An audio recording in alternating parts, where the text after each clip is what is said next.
السلام علیکم۔ آج میں آپ کے ساتھ ایک عاشق رسول کا واقعہ سنانے جا رہی ہوں۔ یقین جانے یہ واقعہ سن کر آپ کی روح کانپ جائے گی اور آپ بھی اپنے آنکھوں سے آنسوؤں کو روک نہیں پائیں گے۔ جیسے جب میں نے یہ واقعہ سنا تو میں بھی کافی دیر روئی اور سوچتی رہی کہ کتنی بے خبری کی زندگی جی رہے ہیں ہم۔ یہ واقعہ اس طرح ہے۔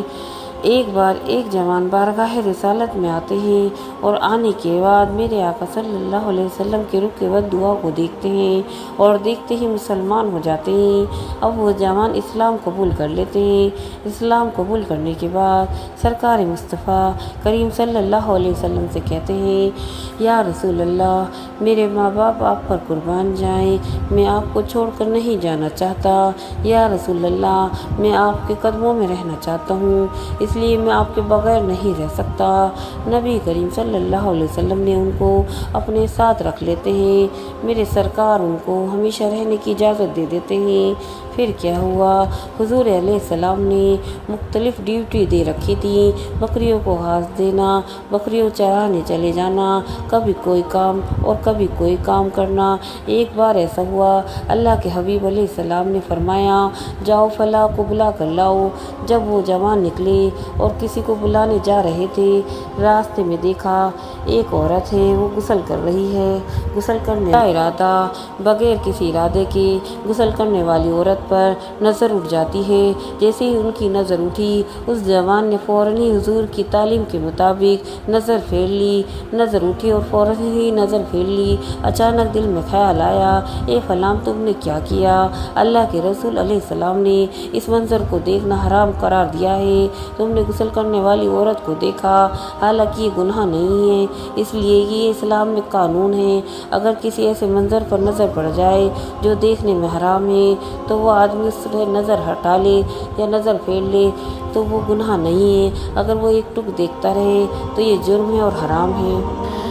بس یہ ایک احساس تھا کہ اگر اس کی خبر میرے آقا کو ہو گئی تو ان کا دل دکھے گا، ان کے دل پر کیا گزرے گی۔ اس جوان نے اپنی نظریں اوپر اٹھائیں اور کہا، اے میرے اللہ، مجھ سے کیا ہو گیا؟ کاش میں پیدا نہ ہوتا، نہ ہی میں یہ دن دیکھتا، نہ ہی یہ گناہ مجھ سے ہوتا۔ یا تو خدا مجھے معافی دے دے یا میرے محبوب کو اس کی خبر نہ ہو، ان کا دل دکھے گا۔ اور وہ جوان حضور کے پاس نہیں گئے، سیدھا جنگل چلے گئے۔ لوگ ان کو ڈھونڈنے لگے۔ حضور صلی اللہ علیہ وسلم پوچھتے، وہ فلاں کدھر گیا؟ وہ فلاں کدھر گیا؟ سب یہی کہتے کہ پتہ نہیں کدھر گیا، نہ ہی ان کے گھر والوں کو پتہ کہ کدھر گیا۔ اللہ کے نبی نے 40 دن کے بعد فرمایا، اے عمر، اے سلمان، وہ فلاں جوان فلاں جنگل میں ایک غار میں بیٹھ کر رو رہا ہے، نہ کھاتا ہے، نہ سوتا ہے، نہ پیتا ہے، ایک ہی دھن ہے۔ اللہ میرے گناہ کی خبر میرے محبوب تک پہنچنے مت دینا، ورنہ ان کا دل دکھے گا۔ حضرت سلمان فارسی اور فاروق اعظم مل کر دونوں جنگل گئے اور ایک چارواہے سے پوچھا، تم نے ہمارے ساتھی فلاں کو دیکھا ہے؟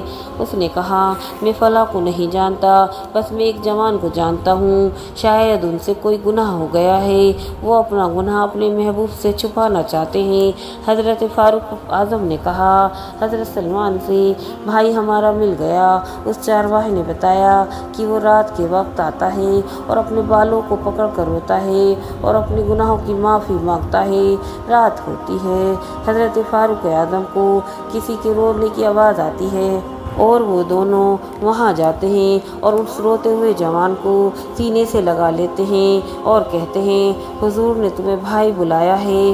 وہ جوان پھر سے یہی کہتا ہے کہ میرے محبوب کو میرے گناہ کی خبر تو نہیں ہو گئی۔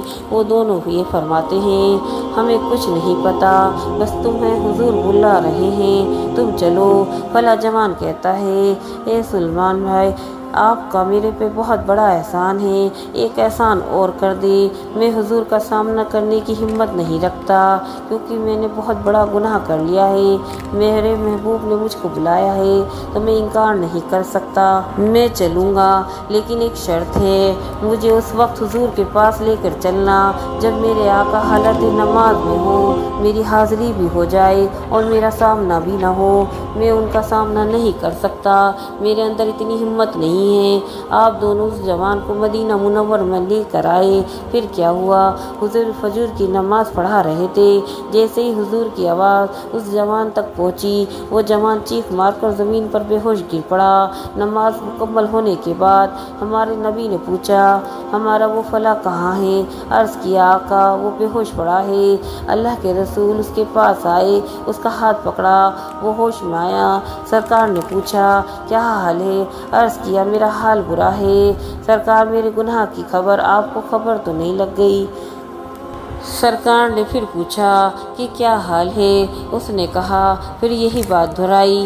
سرکار نے کہا، اس کو گھر پہنچا دو۔ پھر کیا تھا، صحابہ ان کو ان کے گھر پہنچا دیا۔ ایک دن 2 دن گزرے، ایسے ہی 8 دن گزر گئے۔ ایک دن میرے آقا نے پوچھا، فلاں کا کیا حال ہے؟ عرض کیا، آقا وہ زندہ نہیں رہے گا، وہ مر جائے گا، اس کی حالت خراب ہے، بس وہ ایک ہی بات کہتا ہے، میرے گناہ کی خبر میرے محبوب کو نہیں ہونے دینا، ان کا دل دکھے گا۔ میرے نبی کریم آقا نے کہا، آؤ چلو اس کے گھر چلتے ہیں اور اس کو خوش کرتے ہیں۔ سرکار اس کے گھر گئے، اس کے بستر پر جا کر بیٹھ گئے۔ سرے بالی انہیں رحمت کی ادا لائی ہے، حال بگڑا ہے تو بیمار کی بنائی ہے۔ آپ نے ان کا حال پوچھا، پھر اس جوان نے وہی بات دہرائی۔ آپ نے ان کا سر اٹھا کر اپنی گود میں رکھا، لیکن اس عاشق رسول نے اپنا سر گود سے ہٹا لیا اور کہا، آپ کی گود بہت پاک ہے اور میرے سر پر جو آنکھیں ہیں وہ گناہگار ہیں۔ آقا، میرا سر اس قابل نہیں۔ پھر آقا نے ان کا سر دوبارہ سے اپنی گود میں رکھ لیا۔ ابھی کچھ ہی وقت گزرا تھا کہ اللہ نے جبرائیل علیہ السلام سے کہا کہ نبی سے کہہ دو، یہ آپ کا خیال کر کر اتنا رویا ہے، ہمیں اس پر پیار آیا اور ہم اس پر اعلان کرتے ہیں، یہ ایک نہیں پوری کائنات کے برابر بھی گناہ لے کر آئے گا تو ہم اسے گناہ کو معاف کر دیں گے۔ سبحان اللہ۔ اللہ کے نبی پر جب یہ وحی نازل ہوئی تو آپ نے فرمایا کہ اللہ نے تیرے لیے کیا کہا ہے؟ تو وہ سن کر بیٹھ گئے۔ تو اللہ کے نبی نے فرمایا کہ اللہ کہتا ہے کہ ہم اعلان کرتے ہیں، یہ ایک نہیں پوری کائنات کے برابر بھی گناہ لے کر آئے گا تو ہم اس کے گناہ معاف کر دیں گے۔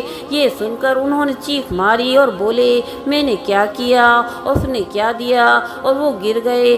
آپ صحابی ان کو اٹھانے چلے تو نبی نے فرمایا، اب رہنے دو، اب مت اٹھاؤ، ایک ناک کرتا گناہ نے اس کی جان لے لی، جاؤ اس کو غسل کراؤ، کفن پہناؤ، ہم اس کی نماز جنازہ پڑھائیں گے۔ صحابی نے سب نے غسل کرایا، کفن پہنایا۔ جب جنازہ لے کر چلے تو نبیوں کے امام پیچھے پیچھے چلنے لگے۔ سب نے توجہ دی تو دیکھا کہ اللہ کے رسول اپنے پیروں پر نہیں، اپنے پیروں کی انگلیوں پہ چل رہے ہیں۔ صحابیوں نے حضور سے پوچھا کہ آپ ایسا کیوں کر رہے ہیں؟ آپ نے فرمایا، تمہیں کیا خبر، جو میں دیکھتا ہوں تم نہیں دیکھتے، جو میں سنتا ہوں تم نہیں سنتے۔ اس بندے سے اللہ نے اتنا پیار کیا، ایک ناکرتا گناہ نے اتنا احساس کیا اس شخص نے کہ اتنی ندامت کی کہ آج اس کے انتقال پر اللہ نے اتنے فرشتوں کو زمین پر اتار دیا ہے کہ مدینے کی زمین تنگ ہو گئی ہے اور فرشتے اتنی کثرت سے ہیں کہ چلا نہیں جا رہا، پیر رکھنے کی جگہ نہیں ہے، اس لیے میں انگلی رکھ کر چل رہا ہوں۔ سبحان اللہ۔ پیارے امتیوں، ایک نہ کرتا گناہ کے احساس نے اس عاشق رسول کی جان لے لی۔ ذرا سوچئے، جب مسلمانوں کے ہاتھوں میں شراب کی بوتلیں ہوتی ہوں گی تو حضور کے دل پر کیا گزرتی ہوگی، اپنی ماں بہنوں کو گالی دیتے ہوں گے تو ہمارے حضور پر کیا گزرتی ہوگی۔ ہم عاشق رسول کہتے ہیں، جب نماز فجر میں سوتے رہتے ہوں گے اور مسجدیں خالی ہوتی ہوں گی تو ہمارے نبی پر کیا گزرتی ہوگی۔ اللہ تعالی ہم لوگوں کو بھی گناہ سے بچنے کی توفیق عطا فرمائے، آمین۔